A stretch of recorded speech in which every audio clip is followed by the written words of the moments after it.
You are listening to Constant Counseling, a podcast for mental health students and professionals. On today's episode of Helping Therapists Thrive, you are about to listen to, and for those on our YouTube channel, you are about to see an interview with my fellow cohort and colleagues from FGCU, Catherine Cortes and Jackeria Beard. We're going to go a little bit into their platform of helping therapists thrive and their journey post-graduation and some of the challenges that has entailed for them and how they have managed to thrive through it. Take a listen. Hey everybody, thanks for joining us. My name is DC Constant and welcome to the podcast Constant Counseling, where sometimes counseling is a constant process. My name is DC Constant, and I'm a PhD student at FSU, Marriage Family PhD student over there. And I have here with me today my fellow two cohortians from my master's program at FGCU. I have Jackeria Beard and Catherine Cortez. Welcome. How are you guys today? Great. Doing good. Thanks for having us, DC. Thank you. So I have a registered mental health intern, Jackeria Beard and Catherine Cortez. And I'm excited because I wanted to do this podcast with you two for a long time. And I really wanted to get a chance to just ask you a little bit about this avenue that you have created. And I want to ask you a little bit about Therapists Thrive. I just want to get right into a little bit and just tell us a little bit about what Therapists Thrive is and what made you want to create this resource for mental health students and interns. Tell us a little bit about that. Yeah, of What's course. the first? I'll go ahead and start it off with Catherine, that's okay. So Therapist Thrive was something that me and Catherine came up with, I think maybe in our last year before we graduated. And it is, when I think of Therapist Thrive, it is a platform that is geared towards counseling students, current counseling students in a counseling program, or even registered mental health counseling interns. And it's really a platform to provide resources, to provide community, um, to to those to those populations who may feel like they need a little bit more or may are Mm. seeking guidance in how to navigate this crazy little counseling world who we go through every day. So I think of it again as a resource, as a platform for people to come together and just be more informed. And resources meaning um psychoeducation sheets, books that may be helpful for a population, any and everything that can be beneficial to improving a counseling session.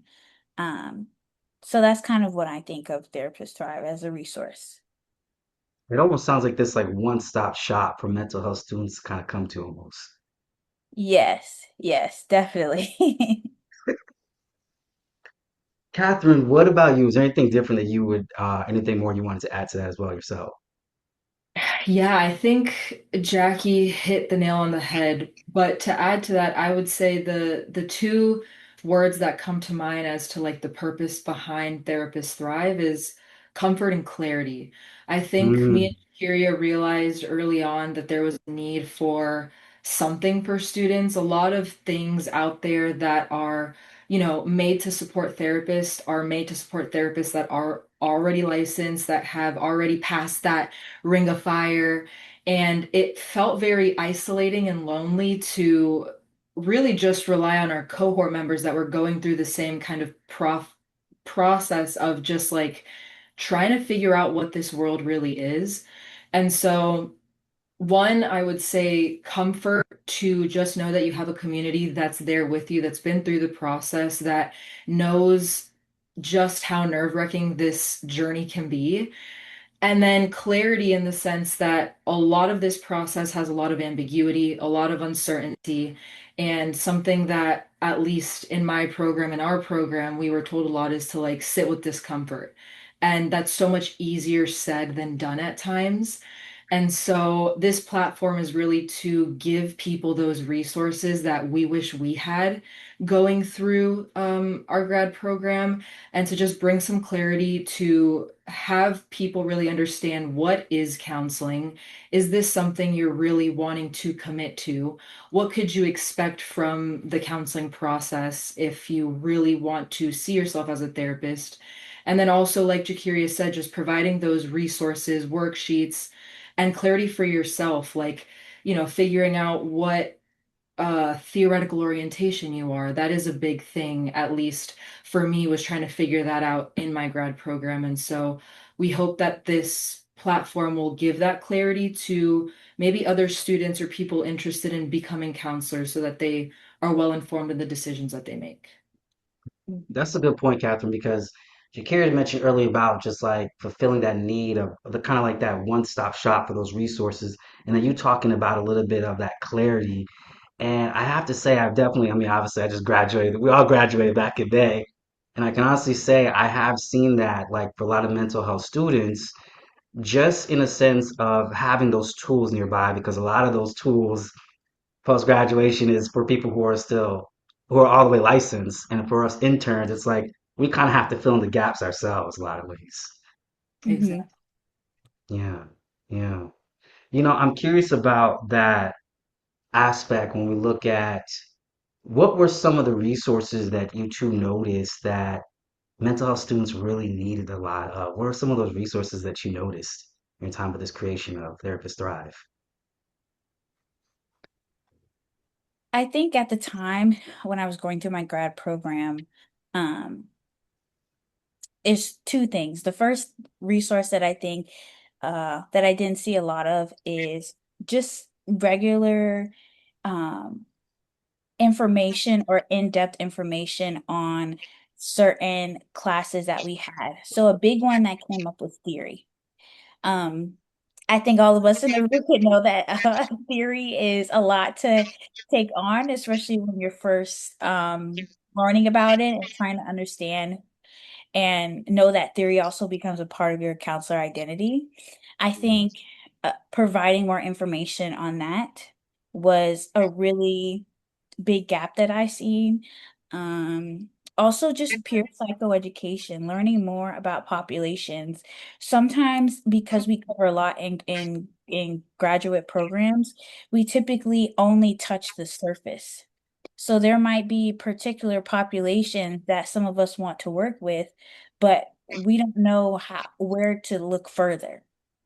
Mm, So in my mind, Therapist Thrive's purpose is to at least give people access to in more in-depth information. And that could be book recommendations, that can be more psychoeducation that you can use in your sessions, that could be um, articles and connecting people with other experts in the field. Um, I just think that when we think about this one-stop shop, it's allowing people to not have to be geared towards so many different directions that they get overwhelmed. You can come mm. to one place and try to get not all of your questions answered, but a lot of them, or at least have some more gaps filled, you know. So almost like getting answers to the questions that you were looking for, kind of in a sense. Yes, getting your questions answered because so many people have gone through this process.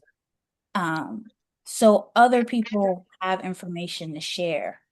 And sometimes we can sharing information can help other people not make the same mistakes, waste time in that sense. Mm. Mm. Jakir, you mentioned something about like the idea of theory and how it becomes a huge part of your counselor identity. And you know what that makes me wonder in a sense is, what do you think, and this is for both of you in a sense, what do you think are some of those challenges and those barriers in helping students form their counselor identity? Because I almost feel like that's a thing that's just always reserved for when you're fully licensed. It's like you can't even it's almost like sometimes it feels there's no room to contemplate that until you get to that stage. So what would you say are some of those challenges with that from what you've seen? I'm not sure if Catherine wants to take the lead on this first, if you have anything to add before I keep yapping. Yeah, I mean, I think Jackeria mentioned something really important about accessibility. I think in grad school you are flooded with so much information in such a small amount of time that in reality it's building barely the foundation to the house that you're going to be building once you get out there in the real world and you actually utilize all the skills that they teach you. So I think one, a lot of it is just experience, giving yourself the time to really develop through experiencing different challenges, but also through kind of doing counseling in different kind of theoretical orientations so that you see which one feels more authentic to you. But I do genuinely believe that like while we did do 3 years, it almost felt like 3 years wasn't enough to be an expert in anything. You kind of just go out there as a generalist, and then it's up to you to keep on acquiring knowledge to figure out where you land.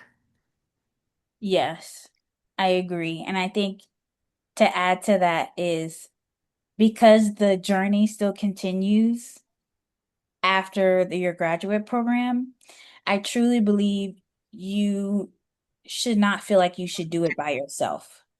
There are Mm. so many people that you can get connected with to help you figure that out. Because I think I learned best from being around people who are going through similar things to help me kind of craft who I want to be as a counselor. I feel like even though we are, if it's one-on-one sometimes in the sessions, that doesn't mean we need to be one-on-one outside of the session. Yeah, yeah. I think what's powerful too when you mentioned Kiri about like just being able to be around people who are going through some of the same things. I think even for us, I think that was the power of our cohort. It was just something about it. When you were in I always say there's a lot of people out there in grad school, but I always say the journey of a mental health student, it's like you're not even balancing your own mental health, but that of other people's too. And it's just such a unique journey that the cohort just really, I feel like we all just really had like an understanding in the program about that in a lot of ways. Mhm. Yeah, and I think that kind of goes hand in hand with the idea of why we even started Therapists Thrive is just that layer of added support.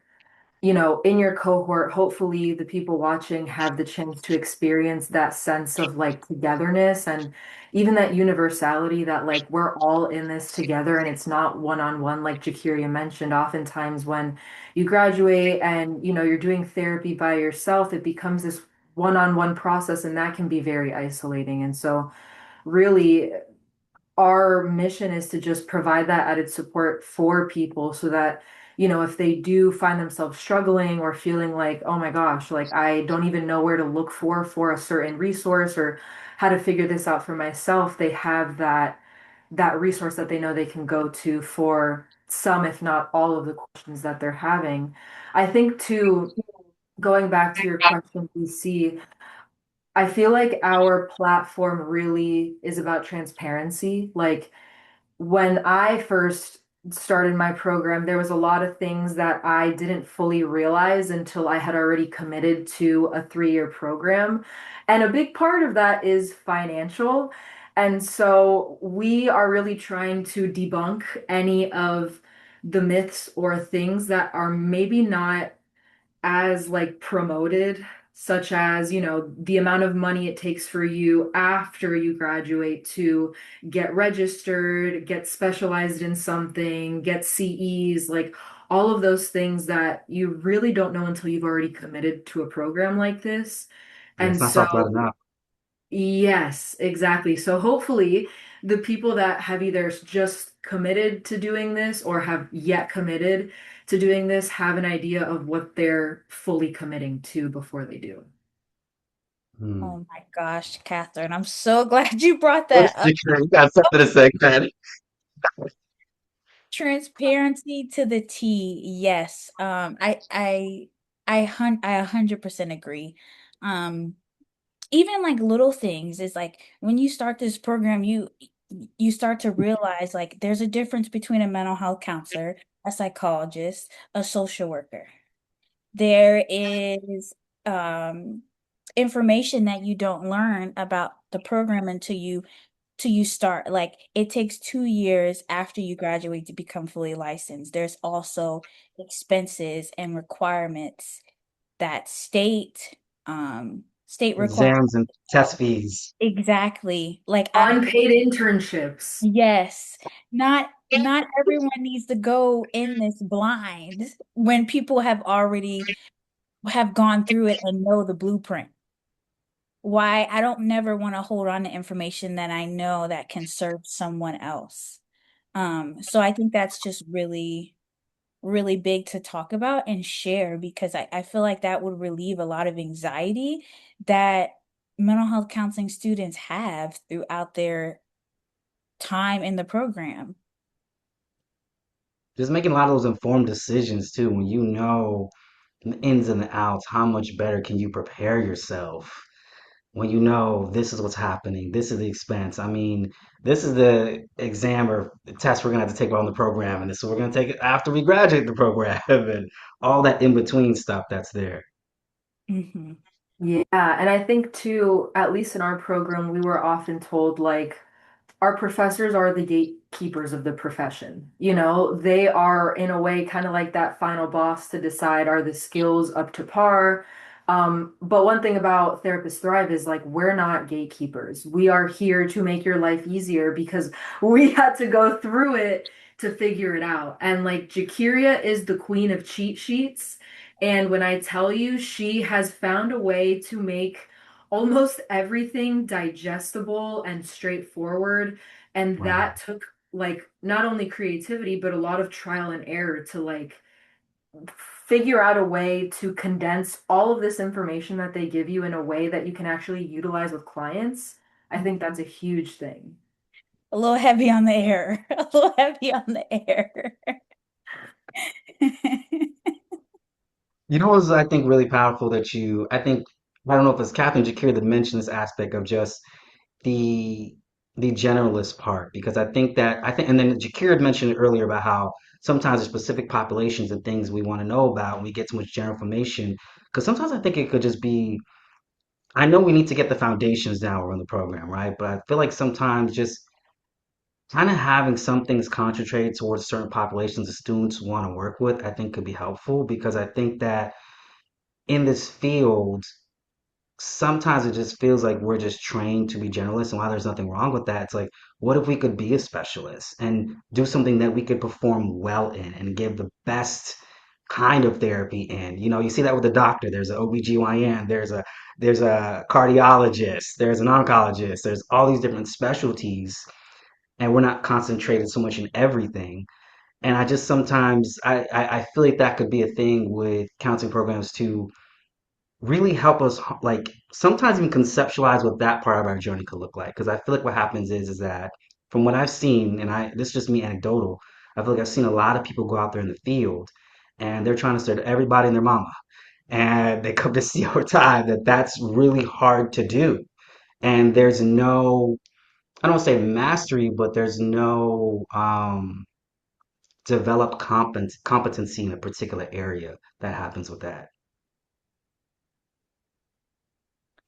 I agree.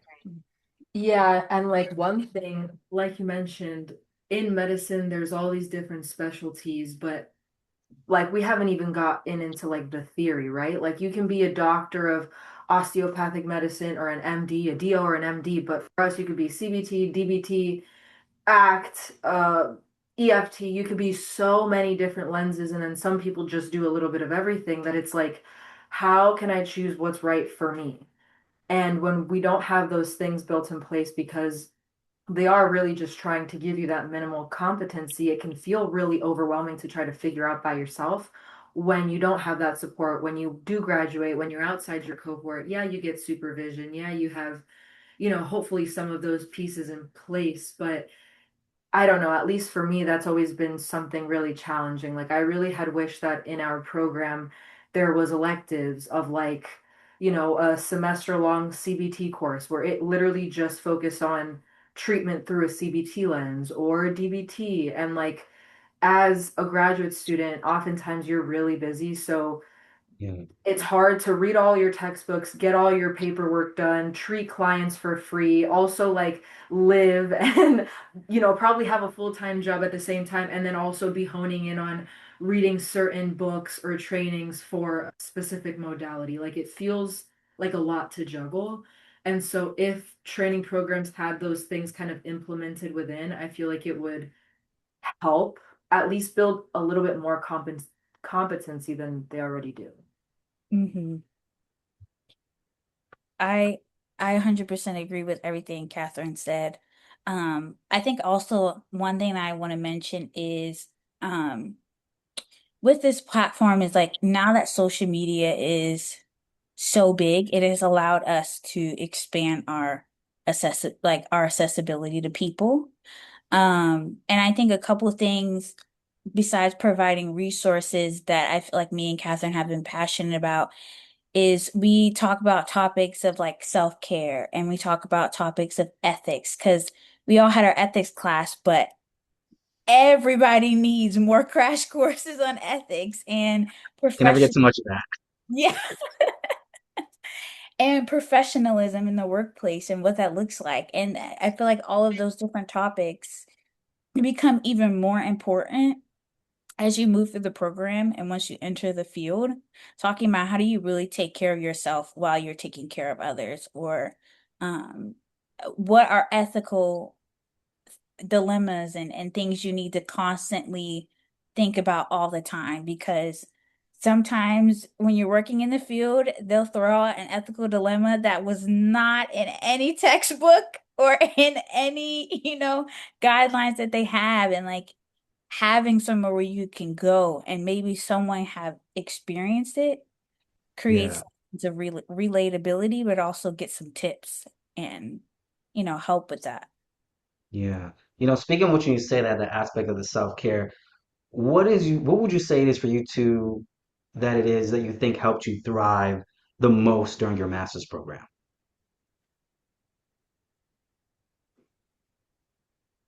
Or one of many things, I should say, because there's probably a lot of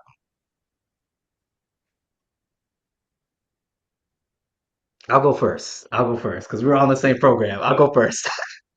Because I would say I think the biggest resource was, I think, in the master's program was, all right, we're back. I had to do a quick pause, everyone, because my cat was coming on in. But what I would say is, what was the biggest resource I think for me in the program was, I think it was just the cohort. Like I always go back to that, the cohort. It was just, and honestly exceeded my expectations. I think having people who were able to be empathetic, understanding, there was just like a shared journey that we had gone through, people who really understood it because I met other grad students, but I feel like if you're not in a mental health or social work or it's like if you're not within that realm, it's like I don't there were certain nuances I don't know that people could understand because like I said, we're not just juggling our own mental health without other people's. Most grad students, you just do the work, clock in out of your lab. I'm not trying to simplify it, but I'm just saying, there was just this other element that was there. And I felt like having the cohort, people who understood their experiences, the challenges that you were facing when you're dealing with clients, challenges within yourself, even. It was just, I think to me, that was one of the biggest comforts. I think even this gap post graduation that I had from, being in the program for so long and not working for 3 months till you got your intern license. It's like, who else would understand those small nuances but the cohort? So, in other words, you're saying that what you really noticed between, mental health, social work graduates and other ones is the difference and almost this aspect of vulnerability. Yeah, I think that was one of the biggest things. I think we just had such a shared experience. And I felt like so much of my experience was just understood. I didn't have to translate so Yeah. much of what I was going through as I maybe with the general public or loved ones because, you have to explain all the little things there. But with the core I didn't have to. And I just think that it was just a huge resource. And I mean I feel like we all had such a tight bond. Obviously some people in the cohort are closer with others and stuff like that, but it's like it was a general closeness that we all had. I think for me that was just it was really helpful, and I think it made the program experience very rich for me, to be honest. Same. That would also be my answer. And one thing when you're talking, DC, that I just remember from group counseling class is like the power of universality. Like I'm truly understanding that now is when you find a community that is going through the same experiences you are, and a lot of us came from different walks of life. Mm, Not all of us were the same age, not all of us like started this counseling program right after. Like a lot of us had different perspectives to add, but even though we were different, we our shared meaning was becoming a mental health counselor.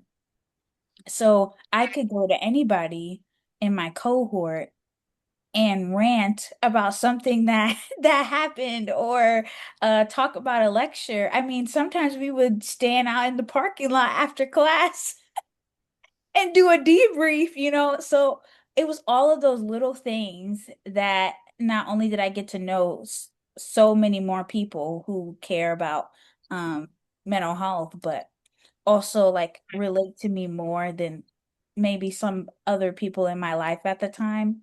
Just gave me motivation, gave me clarity when I needed it, and overall just make it feel fun, make it feel enjoyable to come to class, even after a 9 to 5. Yeah.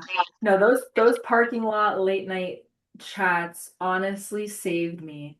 I think it's not talked about enough just how much imposter syndrome and discouragement some face initially of like feeling like you have all this power and you want to help this person so bad, but like you're still learning and you're still trying things out. So you don't have all the answers, but you wish you had all the answers.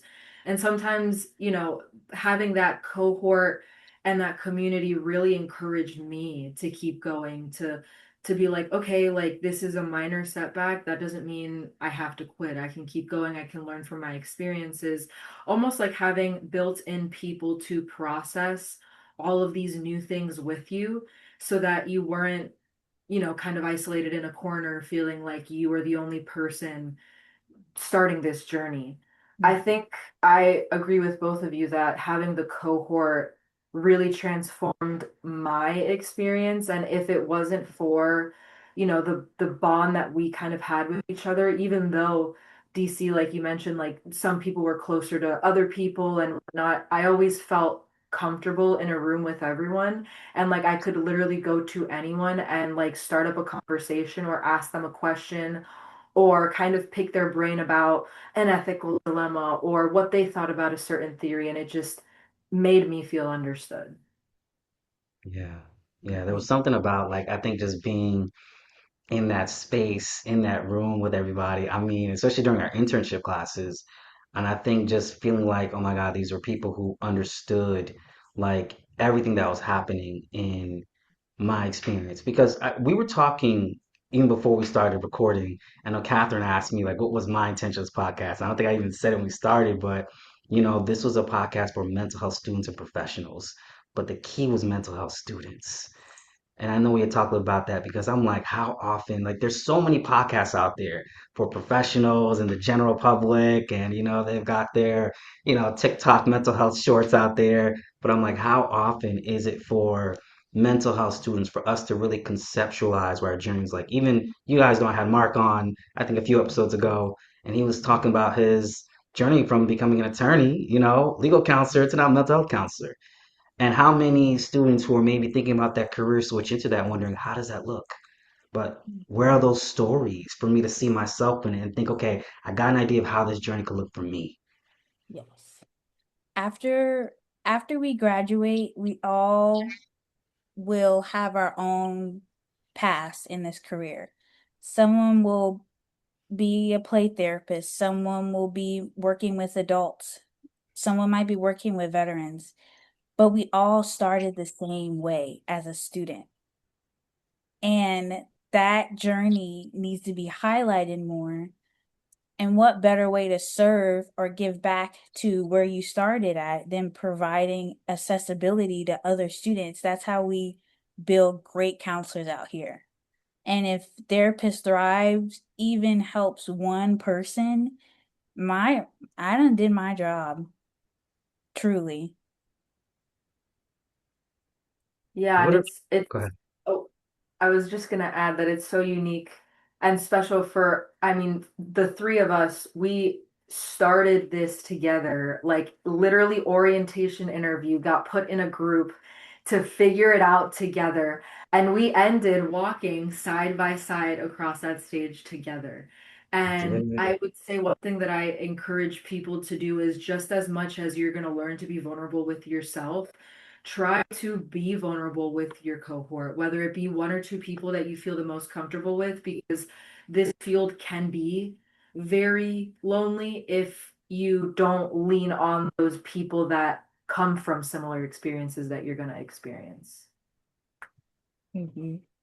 that's powerful there. And to add to that, Catherine, something I had to realize is that this work is very relational.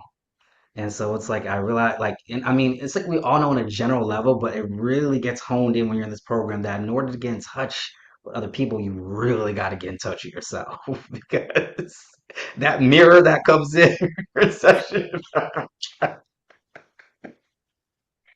but you definitely feel a little bit of some of those aspects. And I agree. I mean, it's interesting because I think we were one after the other on the stage. It was Jackeria gathered, and then was me. It was like one right after the other, the graduation stage. And then, of course, when we were in our group together during our interview for the program. So I think, like I said, that community was something that I really just could not put a price on. And I think, like I said, that was one of the reasons why I just created this podcast because I was like, we need something for the students. Yeah, I think both of our different things were created from the struggle that we all experience, doing it, feeling alone, and then realizing, like, okay, we can actually lean on amazing people that honestly transformed our experience. And now we hope to transform the experience of other people by sharing those little tidbits of wisdom that we probably wish we had when we were going through it. Yeah. What are some things you want people to get out of Therapist Thrive? What are some things you think about? Like when you think about this platform the students are coming on, what is something you want them to get out of it? Um, I think the biggest thing is that it was created by students for students. Like this idea came from sitting one night, probably outside in the parking lot, and was like, you know what, there's a need and I want to fulfill it for students who are going through that. Like the intention behind it was truly for counseling students. I think that's the one thing. Two, that a lot of information that we'll put out in the future, it can help people in a lot of ways, but I think also we're creating this platform for people to share it with other people.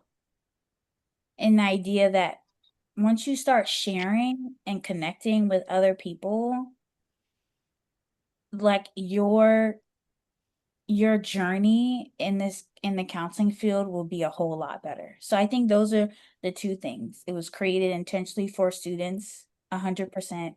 Two, that if you come across Therapist Thrive, know that it's accessible to you, but also share with others. Mm.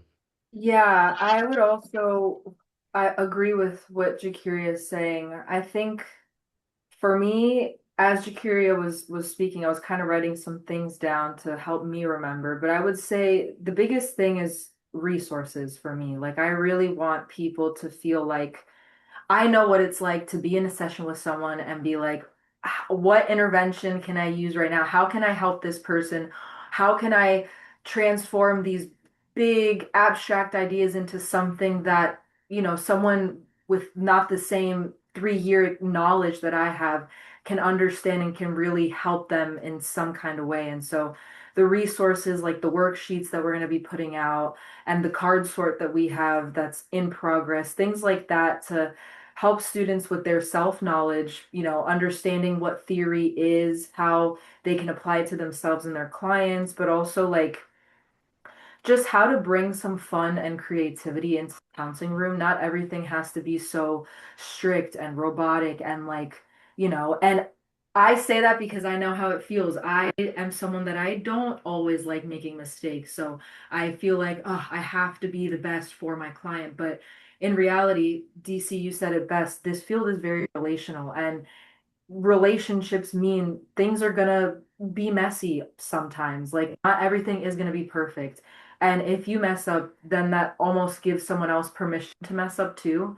And just from that can grow your relationship stronger with someone. So, resources, self knowledge, creativity, and again, that clarity. Clarity, I think, is huge for me. I want people to leave with some psychoeducation or some ideas of something that maybe they didn't know before they found our page.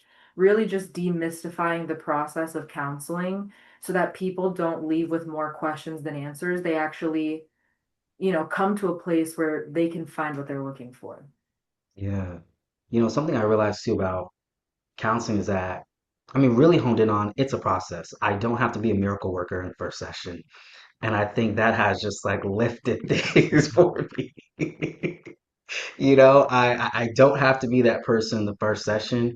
And I think in my work with clients, just letting them know that this is going to be a process. I always try to bring in that little commercial first session to set those expectations because it's like, and it takes the weight off of me and lets them know this is a process we're in. And, because sometimes you have to go through data collection, you got to get more information before you go maybe write intervention just to see what's worked for them in the past, what hasn't. And I think that a lot of times, especially as students, we go in like, okay, like I should be able to create this amazing dynamic change from session one, and they should just like blow their mind, but just taking some of those weights off of our shoulders. That is, I think that's helped me a lot in this process.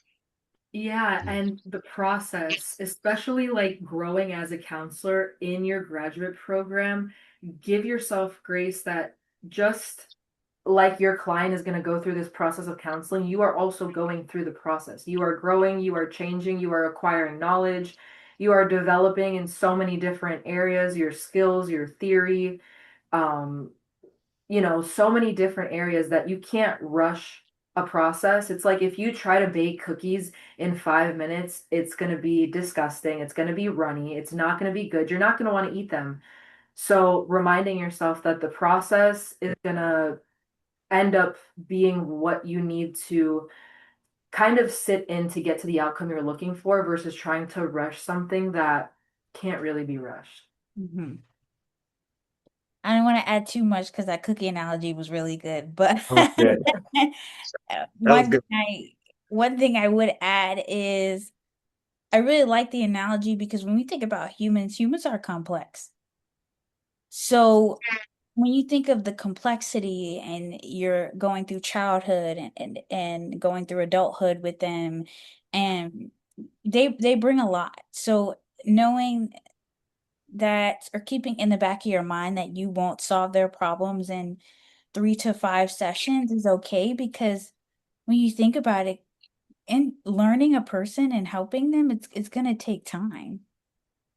It's gonna take time. And honestly, I'd rather take time really diving deep on that because it will help in the long run. Yeah. Yeah, and to add to that, I want to echo something one of my wise professors would always say of like, you can't fix a problem that you didn't even create. In other words, you can't expect yourself to fix someone's problem in one session that has taken months, weeks, years, if anything, maybe even their whole life Mhm. developing. So, take that pressure off yourself to have that magical wand to be the problem solver of everything that in reality you, one, didn't create, but also didn't develop in just a day. Mhm. Real lasting change, it takes time. It really takes time. I mean, because if they just happen to make a change, I mean, I'm not saying people can't make a change quickly, but that real, true, lasting change, it can sometimes take a while to get there. Mhm.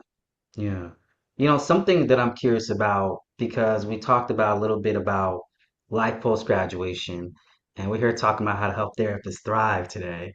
So, what I'm curious about is for the two of you is what were some challenges that you noticed? I want to say yourself facing post graduation, and what were some ways that you helped yourself, quote unquote, thrive through it, would you say? Oh boy, I'm gonna go ahead and address the elephant in the room when it comes to post grad. The licensure process Hmm. of becoming a registered mental health intern. That was my biggest boulder that I had to get over this summer. Like a little battlefield. Yes, a true battlefield. Um, what website to go to, how much money to save aside, making sure that I'm hitting all the requirements, the background checks, the things that kind of nobody told me before I graduated. So that's when we need clarity, right? That's when we need clarity. So I think that was my biggest one. And what helped me is just reminding myself that it things take time and really building my patience. Like I had to learn to take a breather, build my patience. Learning, I think a lot of times we teach clients about control. Like what do we have control and what we don't have control over. I think I literally had to pull up that circle of control again this summer to like outline like I did all the requirements, but getting it approved is out of my control. So I had to those were things that helped me. And honestly, talking to y'all, I think a majority of the summer I felt isolated. Um and then I reminded myself there's probably 20 other people who are going through this right now. And then group chats got activated. I'm like, oh, okay, this is not just me. This is not just me. So those are two things. Yeah, I think if I I really truly knowing that. Oh, go ahead, Catherine, go ahead. I was just gonna agree with Jackeria of like the licensure process. I really wasn't expecting just how lengthy that journey is, as well as the financial stress that comes along with that waiting game of waiting to be licensed and kind of sitting in this limbo. At the same time, sitting in that limbo, feeling like my skills have been put on a hiatus, and dealing with that imposter syndrome of restarting again and feeling like, oh, we're going to start back from square one, like bring out the basic counting skills textbook. But I think, like Jakiria said, like the biggest things that have helped me through this process of sitting with uncertainty is reaching back out to the people that probably know exactly how I'm feeling, which is my cohort, checking in with them, talking to you guys, reaching out to other people in the cohort and seeing where they're at in their waiting game journey. And then as well as like practicing skills with you guys, like finding people that I feel comfortable just maybe failing in front of and receiving that, constructive feedback from so that I can get back into that mindset of using my clinical brain and being the best that I can for my future clients. It's such powerful stuff because I felt the same way this summer. It's almost like I was like, once again, it was like a system shrinking. You know what I mean? You had grad school, you had your cohort, you had all these people, and then it's like it just shrunk afterwards because I'm telling you, graduation felt like a fever dream. Blink and you missed it. Like it just came so it's like we were scurried out. Literally it felt that way. It all just happened so fast. I was finishing my final case notes on a Friday and a Saturday on the stage. It was so quick. I was like, my goodness. It was almost like it's almost like when you watch a TV show and they rush through the series finale. So that's what it felt like I was on.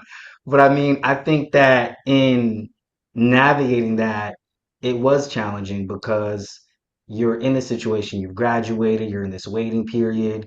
And I think the cohort and the chats that we were in, it's just like people who understand because you did feel like isolating alone. And normally when we would go through some of these periods, we would all be around each other, but we were scattered like the continents once graduation came. So, we were just in so many different areas, and there's something I realized is that while we had each other virtually through the chats, stuff like that, there was something about when we were in person. It was something because I realized the in-person community shrunk. We were in internship, we were having all this time, this reflection, and I think that was a little bit of a challenging um, aspect for me. But that's when I realized I need to tap back into the system that knows me, that knows that part of DC. And I saw just an alleviation of what happened because Sue Johnson says it best. A lot of times we can get to a place of sadness or isolation. We feel like we're facing our vulnerability by ourselves. Mhm. Yes, and know that it doesn't stop there. Um, I think even though in person may not be as often, that doesn't mean that we can't like lose our community. I know we all have said, I think this is one of my biggest things with my cohort is uh, it my cohort allowed me to have an opportunity to keep my network after I graduate. So if I ever want to refer someone for couples and families, I already know I'm going to Dr. Constant. If I want to refer someone who is dealing with self-esteem or trauma or anything like that, I know I'm going to rely on Catherine. So having that like network, like even though we in person may be far few in between for a little bit, but it shouldn't stop there. And I think that's what I think of therapists are. We go back to it doesn't stop there and it can just reach more people. Yeah, it just keeps going. It Yeah, keeps going. yeah. I'm curious, what are some commonalities would you say you two notice in therapists who are thriving? Let's go there for a second.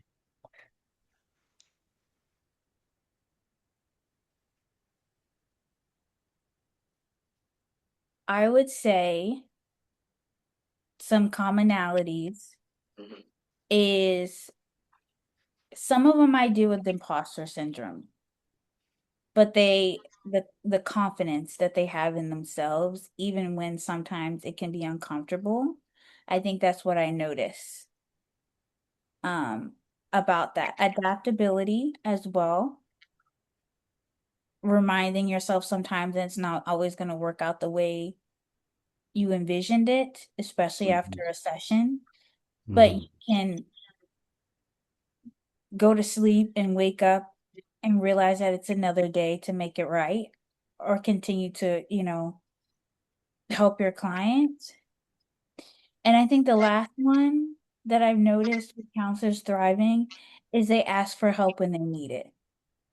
Mm. Because sometimes it may be a little bit uncomfortable. You may feel a little bit embarrassed to ask when you don't know something. But when they ask and they get feedback and open to it, they always they always can thrive. I feel like those are my three things. Mm. Mm. That's Yeah. good. Catherine, what about I you? I agree with Jackeria. I think one of the number one things is having that flexibility. I think you have to learn how to pivot and grow even when something gets thrown at you that you least expect it. Oftentimes, novice counselors will spend hours, me included, planning for sessions, and all the plan goes out the window the minute the client walks through the door. And you have to learn to pivot and be okay with that because it's not about you, it's about them.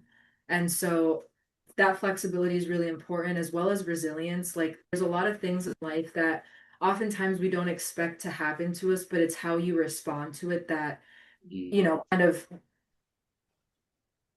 changes the trajectory of where you'll end up.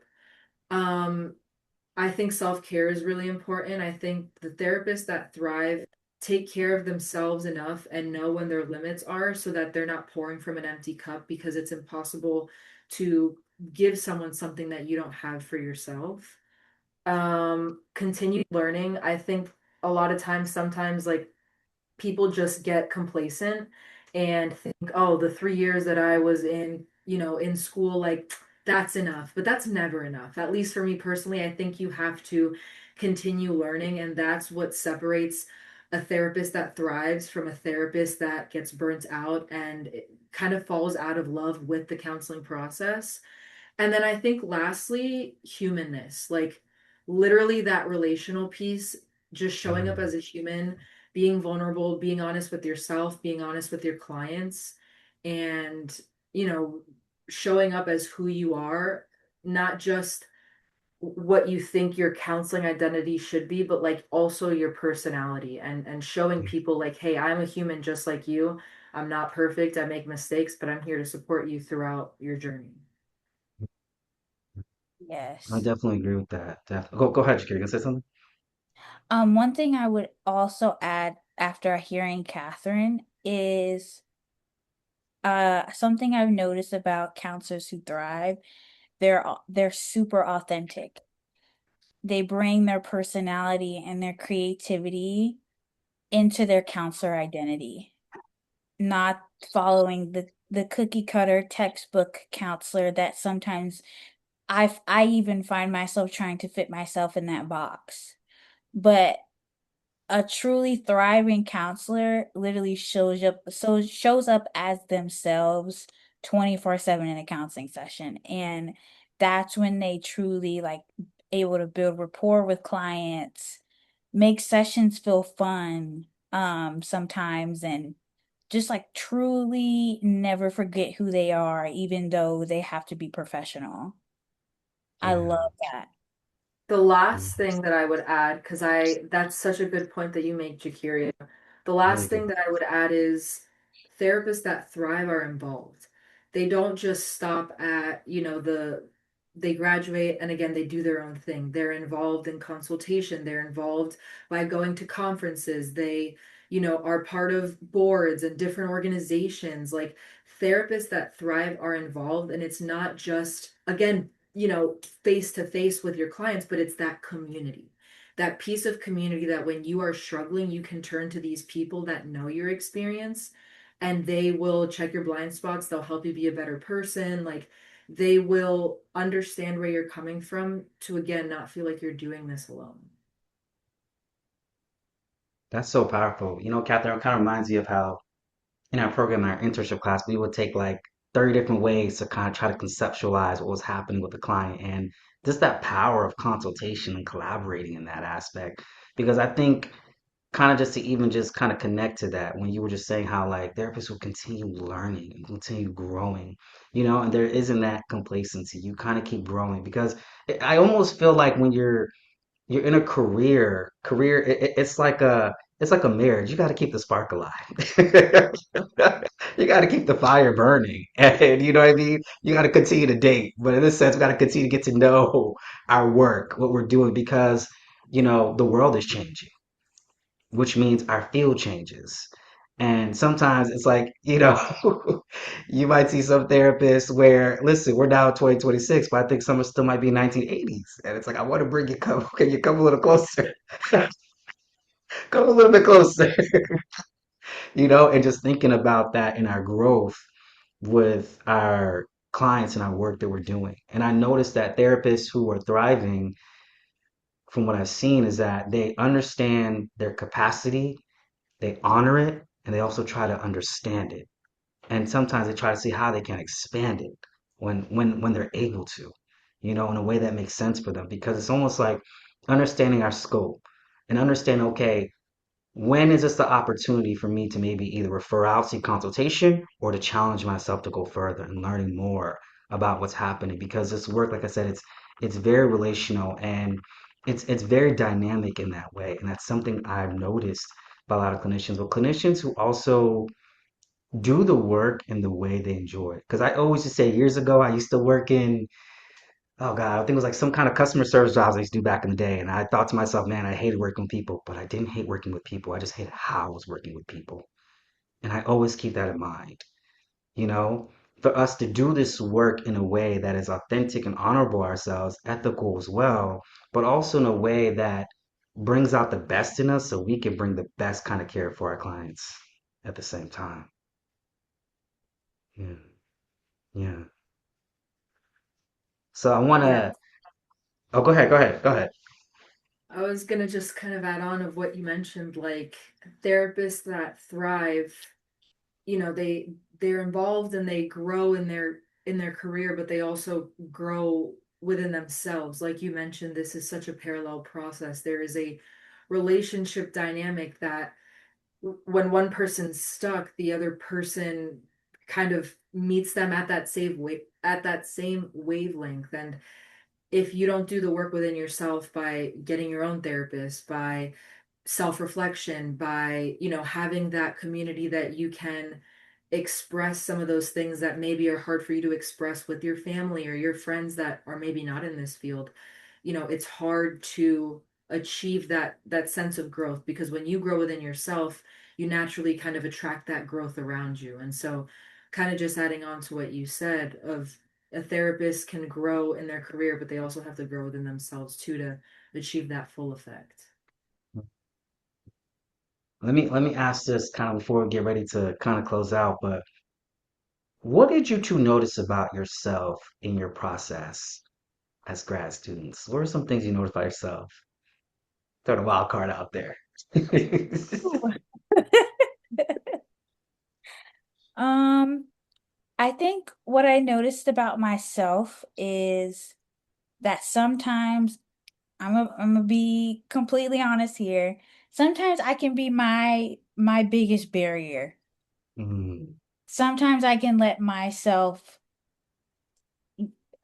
maybe it may be imposter syndrome or not as confident get in the way of actually like trying new things or stuff like that. So I think a lot of what we do in grad schools, we do a lot of self-reflection. I don't know how many self-reflection papers that we have done over the course of these 3 years. So I realized that one thing I learned about myself is sometimes I can be my biggest barrier. But I had to learn that I needed to trust myself. I needed to understand that I know the knowledge and I have the knowledge from all of the classes, all of the discussions that I can do it, and that if I make a mistake, it doesn't end. I only can pick up where I left off and keep going. So I think that was one thing I really learned. After I think after like during practicum, practicum is when I learned that. that's good. Thank you for Yeah, that share. That's good. Go ahead, Captain. Go ahead. I will definitely agree with Jackeria in that I really realize that I am my biggest hater. Like I do get in the way of myself, and sometimes, having negative thoughts of like, am I capable for this? Am I made out to be a therapist? Am I even, like good enough? And having to really face those things through helping other people with similar issues, feeling like maybe they're not good enough, or like, they're not a great student, um, really mirrored back of what I had to work in through within myself. I think too, this program really made me reflect on my reactions to people, my reactions to things. Like, why do I react the way that I do, in certain dynamics, or, within my family, to my friends. And it really made me think about that multi-generational transmission of what am I carrying from my family into my present that may not be serving me anymore. um, I think really understanding what my reactions are to then learn how to respond to situations better has helped me grow immensely, because oftentimes we automatically react to things without questioning why we react or what the function of that reaction is. Yeah, And this process really made me look at the shadow of myself, of the things that maybe I wasn't the proudest of maybe I felt shameful of, and really pushing that to light to learn to fully accept that as part of who I am. And again, to be able to help people in the best way possible, I have to help myself first. yeah, yeah. I would add to that too is that, you know, in that aspect, something I really came to realize is that I'm not gonna know everything. Doesn't matter how many books I read, how many videos I watch, I'm not gonna know it all. And I think sometimes there's been that part of me that feels like, man, if I could just read enough books and get to there and I can find the perfect formula, and I'm like, I'm not dealing with robots, I'm dealing with people. This is not iRobot and I'm not Will Smith. So, I'm dealing with people. So, I'm dealing with people. So, at the end of the day, there's never going to be this perfect formula that I'm going to be able to fit all my sessions into, and it's all just going to like come together. It's like I had to realize that, like, I'm not going to know everything. I'm going to be actually a lifelong learner. This is a life sentence in that aspect, in a good way. There's no getting out of parole with this one. So it's just like I had to realize that. And I think that allows me to come in authentically with clients and with myself because I think that's one of the things I really stood out to me in this field is I feel like this was a kind of work where I could be myself in. Because we spend more time at work sometimes than we do at home. I don't know if most people realize that. So it's like, I need some place that I can be me and show up. And it's like, I'm not gonna know it all. And that's okay. Just continue to keep learning. As long as that desire and that curiosity is there, sometimes that may just be enough. Yeah. Yes, that was good. Such the it truly is like a life sentence we sign up for. But the Mhm. more I feel like the more we learn, the more we can just be like have a fresh mind and like and not get stuck like Catherine was saying. The more we learn, the more we connect, the more we not isolate is when we become better counselors and actually stay up to date with what we are presented with in the world as the world is changing. You know, as much Yeah. as the world changes, we also need to be willing to change, but that requires us to do some upkeep within ourselves. Yeah. That adaptability you talked about earlier. Exactly, exactly. Yeah. Yeah. Before we kind of close out for today's episode, oh, this is so good, guys. It's so good. I want to ask the two of you, where can people find Therapists Thrive? At Therapist Thrive on Instagram. Okay. Okay. Okay. I want to just anything you want to add, Jackeria, before I kind of close this out here. No, and the captain said it plain and simple on Instagram. Eventually, maybe we'll go to LinkedIn or something like that. I still trying to figure out my way on LinkedIn, but And I think we have a link tree too posted on there. yes, Okay. we have a link tree. Okay. I really want to thank the both of you for coming on and just having this transparent because this conversation right here is one of the things I conceptualized when I thought of this podcast. And there's so many people I always have in mind to come on, but I'm like, okay, what capacity am I bringing them on? And I think one time I was like, wait a minute, I know they do therapist. I gotta bring these two on here. So I want to thank you too for just coming on and just having this transparent conversation. I'm just hoping that today's episode is going to help a lot of mental health students who are in waiting. I think a lot of people are just not getting out of the waiting process. August is approaching. People are just now receiving their intern license numbers. But I want to thank you both so much for coming on to today's episode. Well, thank you so much, DC, for having us. I think you have been a huge part of my journey. Same thing with Jackeria. I personally could not have gone through the past 3 years without you both. And to the next 30 years as therapists. Absolutely, DC. I'm really honored that you allowed me and Catherine to come on here and also like share this like new venture you're on and be a part of that. And again, what Catherine said, I could have not gotten through these 3 years without you two. It would have been rough. Same, same. I feel so honored to have the two of you on here and just to see some of the amazing things that you two are doing out in the field. And I feel like people need to see this. We need to see like mental health students who, because a lot of times the idea of, I think a lot of students might even have in their mind, like, I can't do this or I can't do that until I'm licensed, or what exactly could I share? And I feel like seeing you two out there, you're literally showing you can share right from where you are. And I love that. I absolutely love that. Absolutely. Hmm. I want to thank the two of you for coming on today. So, Constant Counseling is available on Apple Podcasts, Spotify, and also YouTube channel. So I want to thank the two of you for coming on today, and everyone who's listening. I'm going to see you all in the next episode. Thanks so much. Thanks for listening to Constant Counseling, where sometimes counseling is a constant process. I hope today's episode gave you the opportunity to think deeply about what it is that you may need to be able to thrive during your mental health student journey from mental health students out there. Also, if you or someone you know knows a mental health student with a journey they would like to share on my podcast, go ahead and email me at constantcounseling@gmail.com. Thanks for listening.